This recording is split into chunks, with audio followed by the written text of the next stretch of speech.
Maybe you are just starting out with Photoshop and you just want to make some simple edits. You don't want to go into the deep part of photo manipulation or photo adjustments. You just want to do something quick. Okay, so in this video we're going to learn how to do auto color, okay, auto contrast, then auto tone.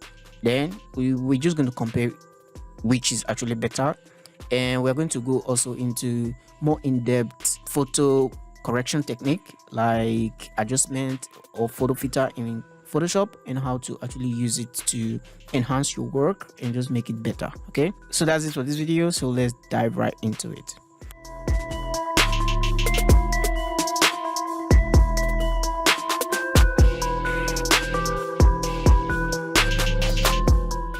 Okay, so the first thing we need to do is to bring in our model, of which is already here, and we have the original here, which is this how it actually look. Okay, let me delete this one so that we can actually see how it works. Okay, this is the original. Okay, and let's just make a duplicate. Ctrl J on our keyboard is going to make a duplicate, and let me call this auto color. Okay, so we're going to come to this effect that says image. We're going to come to auto color, okay, which is Shift Ctrl B. This is going to change it. Okay, this is basically just done by your machine. Okay, just look at the image and just do some basic color correction, okay, on your image. Okay, let's duplicate the original again, Ctrl J, and let's bring this on top. Okay, and we're going to call this one, let me check, I'm going to call it auto contrast. Okay, and auto contrast, let's come here and this put auto contrast. Okay, what auto contrast does is to make the differences. Okay, contrast as a principle of design is going to make the dark pixels more darkened, and it's going to increase the white pixels to be a little bit darker. So just kind of increase the distance, I mean the differences between the dark and the white pixels. So if you turn it off, look at the original, and this is the auto contrast. Okay, so let's make the last one. Let's look at the original again, Ctrl J, and let's call this one auto tone. Okay, for auto tone, let's come to image and let's apply auto tone. Okay, and this auto tone. Okay, auto tone seems to be the best among the three, but it doesn't really matter because it all boils down to the look that you are going for in your image. Let's say this is the look that you want it to have. Well, it's okay. Okay, let's say this is the look you want your design to have on the image. It's fine. So there's nothing like this right or wrong way of editing a photo. It just depends on the feel that you are going for on that particular design. Okay, but the text is a little bit further. Let's hide all these ones. Let's name this one to be camera raw. This is where most photographers go for editing their photographs. In order to make camera raw to actually work better, you need to convert this to smart object so that you can actually turn it off and turn it on to see the difference. So let's convert it to smart object, and now we have it here. So let's turn off all these ones. So we have this one just open. So let's come to filter and let's go to camera raw. Okay, this is where we're just going to do some basic correction on the image. The way camera raw works is that it opens another panel for you to actually start working on. So this is the panel for you to work on the image. Okay, so we have here the basic correction, then we have all other things. Okay, we'll not be able to dive each and every one of them, but I just want to show you some especially the basic, okay, and what they do. Okay, so we have all these one now. So let's start from saturation. What saturation does is that increase all of the colors and kind of make them more saturated. Okay, so if you take the slider now, you slide it all the way up, it's going to look at the image and it's just going to bump up all the colors. Okay, and most times that's not what you'll be needing in your design. So let's take this variable to be 0 and click OK. But variance, on the other hand, only take your image and just look at it and bump up the colors that are not really doing well. This is what most times I just do with image, for instance.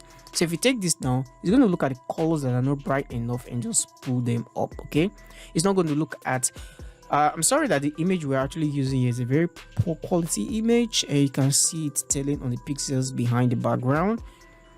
But you get the idea that it only looks at the image and just pump up the color. And if you take it all the way down, it kind of make your image, it drains out the color. It may not actually turn it to be black and white. The only one that can actually take it to be black and white is actually saturation. It's going to take out all the colors, okay? And that's the difference between vibrance and saturation. Vibrance increases only the color that are not popping. Then saturation, it bumps up all the color whether they are already saturated or not, okay? So that's one thing you should know. So let's just take this a little bit up, okay? Not that much. Then the haze is like when you take a picture and you snap it in a weather that have haze, let's say early morning, those fudge, and you snap and there's kind of some fudge in the picture. Sorry that we don't really have haze here, but if we should take this down, it's just going to, like, maybe there's something in between the picture or something, just going to clear it out. Like, you know, early in the morning, like dew is falling and you take picture, you can actually use the haze to kind of take out the haze. That's just what it means. It dehaze the picture. So, but we don't have haze. But whenever you turn it up on a design, you're just going to notice that it's just going to give you some clarity. Then clarity, I really don't use clarity, but clarity is clarity anyway. So it's just going to make your image clear, but I don't think it actually works. The word clarity don't really give me clarity whenever I use it. Then texturing, well, it's not the best way to texture, because if you turn it all the way up, it's just going to increase the hardness of your edges, okay? Like if you let me take this down, look at the edges, okay? You're just going to make the edges harder, okay? You can see the neck bones, okay? So let's take this all the way back, not necessarily 0, but I just want to show you. Okay, let's look at white, black, shadow, highlight, contrast, and exposure. Okay, black, just as it sounds, if you take increase the blacks, okay, one thing about blacks is that it just kind of works in opposite direction. You know, in graph, in mathematics, here say somewhere is minus, but somehow you end up having plus as the answer. This is one of the confusion when it comes to mathematics and blacks. Okay, you only increase blacks when you take it down, and you decrease it when you take it up. Okay, just put that in mind. I really don't want more here. If I don't want to take blacks out of a picture, I actually just use the shadow, because the shadow is shadows. If you look like somewhere around her neck now, and we take out the shadows, you're just going to see that it's actually making those parts black. So it's going to look at your image and see where there are dark pieces, like the mid-tones. Exactly, that's the word. The mid-tone is just going to either increase or decrease those mid-tones, okay?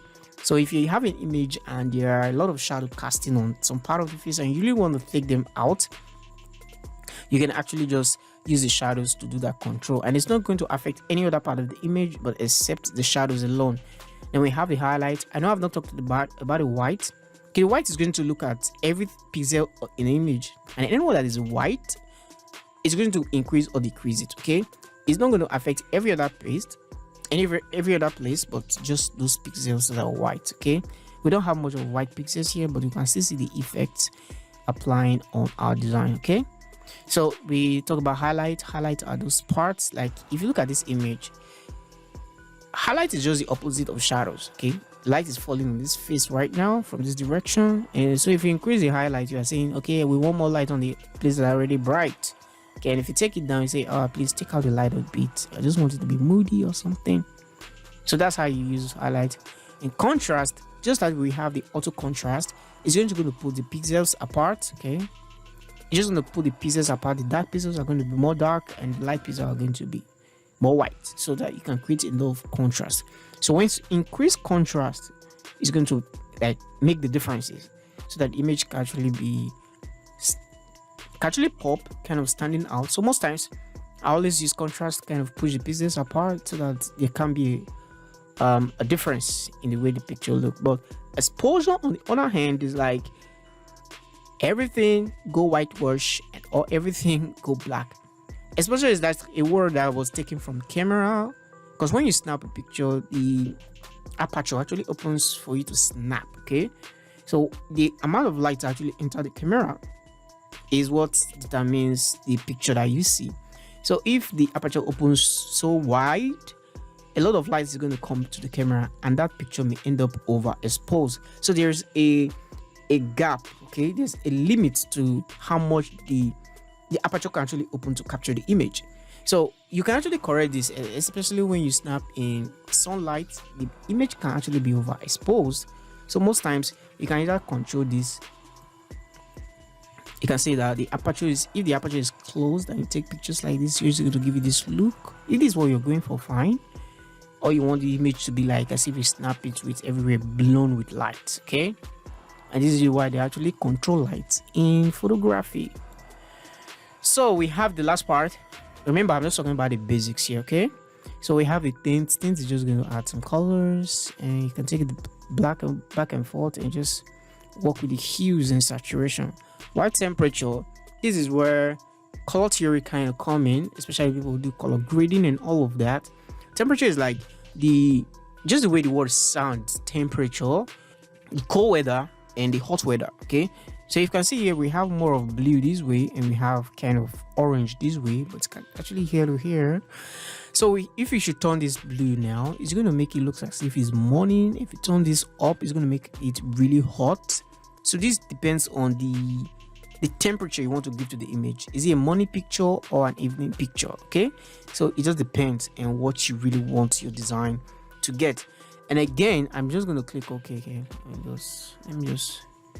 let me just edit this one the way I really want it to look. Okay, let's turn on the vibrance a bit, and I don't really do with haze, and let's work with no texture, no black. I really want to take it down.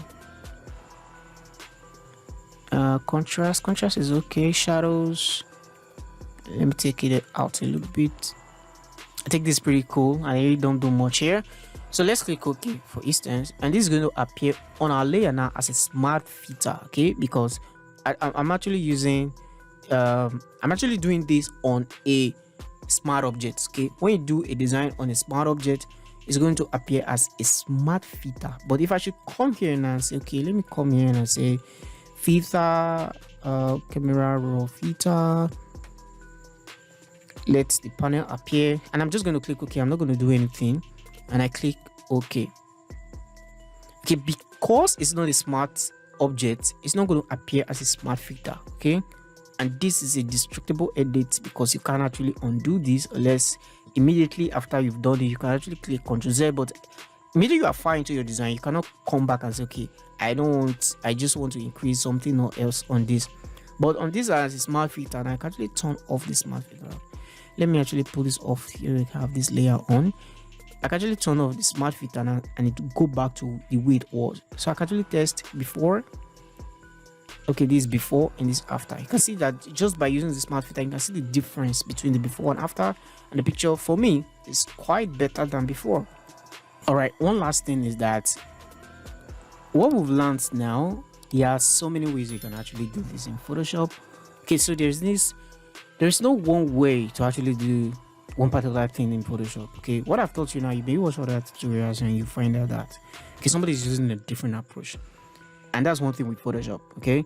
They are like, if you know how to do something in Photoshop in one way, there are probably like 5 to 10 other ways to actually do that particular thing in the same program. Photoshop, that is a very big software, and they just like make different things in different places that you can just apply different things, the same thing in different ways. So this is not like a brick way of approaching design because they are just different technique. So just find the one that you probably you're watching this right now, you're like, okay, this is different. So just have that in mind that Photoshop is a big software and there are different ways to actually do a single thing. And yeah, so that brings us to the end of the video. I'll be able to learn 1 or 2 things from it. If this is your first time, please hit the subscribe button. If you find this video helpful, please hit the like button. And today is day 46 of me teaching what I know as a graphic designer. Thank you so much for watching, and I'll see you in the next video. Bye.